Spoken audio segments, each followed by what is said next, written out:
अगर आप भी लंबी अवधि की क्रॉप लगाना चाहते हैं या फिर अच्छी उत्पादन वाली फसल है जो शॉर्ट टाइम में भी अच्छा प्रोडक्शन देती है, तो उसके लिए आपको कौन कौन सी खाद यूज करना है और कब यूज करना है, कितने मात्रा में यूज करना है, उसमें कंटेंट क्या होती है और किस तरह से काम करती है, सभी किसान भाइयों को किसान कांकेर की ओर से नमस्कार। जब भी हम लंबी फसल या फिर खीरे जैसी फसल है जो कम अवधि में भी अच्छा प्रोडक्शन देता है, 30 दिन की फसल और 30 दिन की हार्वेस्टिंग, तो उसमें जो है मुख्य तत्व एनपीके जो है वो देना ही पड़ता है, तभी जाके जो है अच्छा उत्पादन मिलता है।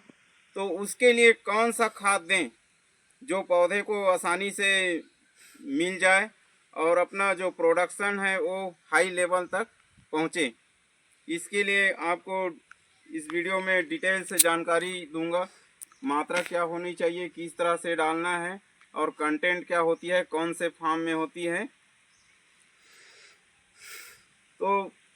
जब अपन फसल लगाते हैं मई जून में, तो अभी तक के बारिश के चलते चलते जैसे अभी सितंबर ख़त्म होने वाली है, तो जो बेसल डाले रहते हैं वो लगभग कहना चाहिए कि लास्ट स्टेज में रहती है और अपना प्रोडक्शन जो है वो कंटिन्यू रहता है। तो इस समय जो है फसल को और स्टेबल किस तरह से किया जाए और उसके लिए कौन सी खाद देनी है, तो अपने पास जो है वो अगर हमारा सेकेंड बेड है यानी कि हम उसमें पहली और फसल ले चुके हैं, तो उसके लिए जो खाद देते हैं बेसल के रूप में उसे ट्राप ड्रेसिंग कहते हैं। तो ट्राप ड्रेसिंग के रूप में आप ले सकते हैं, पहला जो खाद है वो 9-24-24, इसमें नाइट्रोजन जो होता है 9%, फास्फोरस होता है 24% और पोटासियम जो होता है वो भी 24%। इसके अलावा इसमें मैग्नीशियम, बोरान, सल्फर, जिंक और आयरन भी सूक्ष्म तत्व के रूप में होती है, जो पौधे के जड़ विकास एवं फूल को बढ़ावा देने के लिए आवश्यक होती है। और इसके बाद इसी के साथ जो मिलाते हैं वो दूसरा खाद है पॉलीसल्फेट। ये माइक्रो न्यूट्रिएंट से भरपूर मल्टी न्यूट्रिएंट खाद है और ये जो खाद है वो नेचुरल खाद होता है।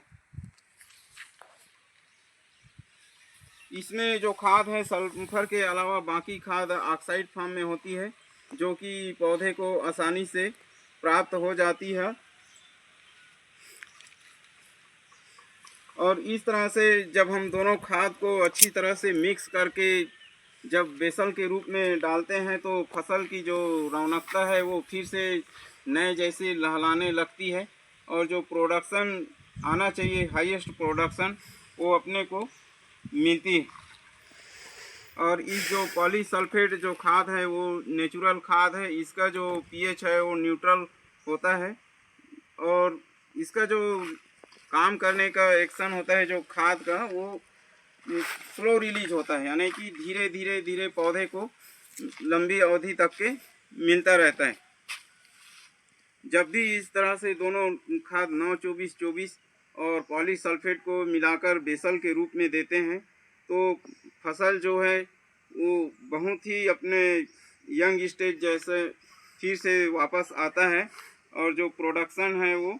अच्छा बढ़ने लगता है, फ्लावरिंग भी बढ़ने लगता है, क्योंकि ये दोनों खाद जो है मुख्य तत्व एनपीके के अलावा सूक्ष्म तत्व से भरा हुआ है। और जो देने का तरीका है वो जब टॉप ड्रेसिंग करते हैं तो आप इस तरह से पेड़ से 4 इंच दूर होल करके इस तरह से खाद डाल करके मिट्टी से ढक दें, तो आप देखेंगे कि उसके बाद अगर पानी लंबा चलाते हैं तो कुछ ही दिनों में, क्योंकि ये जो पॉलीसल्फेट में जो ऑक्साइड फॉर्म में खाद है वो पौधे को तुरंत मिलना चालू होता है और कुछ ही दिनों में पौधा जो है वो काफ़ी अच्छा ग्रोथ करने लगता है।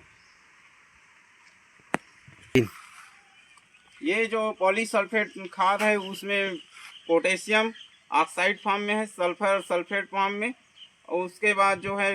इसमें कैल्शियम भी है और मैग्नीशियम भी ऑक्साइड फॉर्म में है। इस तरह से हम देखते हैं कि ऑक्साइड फॉर्म में होने के कारण तुरंत खाद का एक्शन चालू हो जाता है और पौधे को मिलना चालू हो जाता है। तो आप भी इस तरह जब भी फसल को लंबा चलाना चाहते हैं या 60 फसल भी है तो इस खाद का बेसल भर के हाईएस्ट उत्पादन को प्राप्त कर सकते हैं। ये जो बैगन लगा है उसमें हमने अभी पौधे को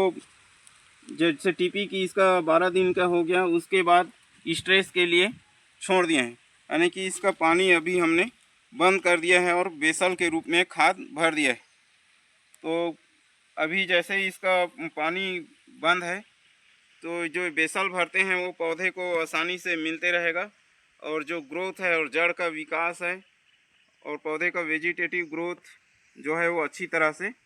होने लगेगा।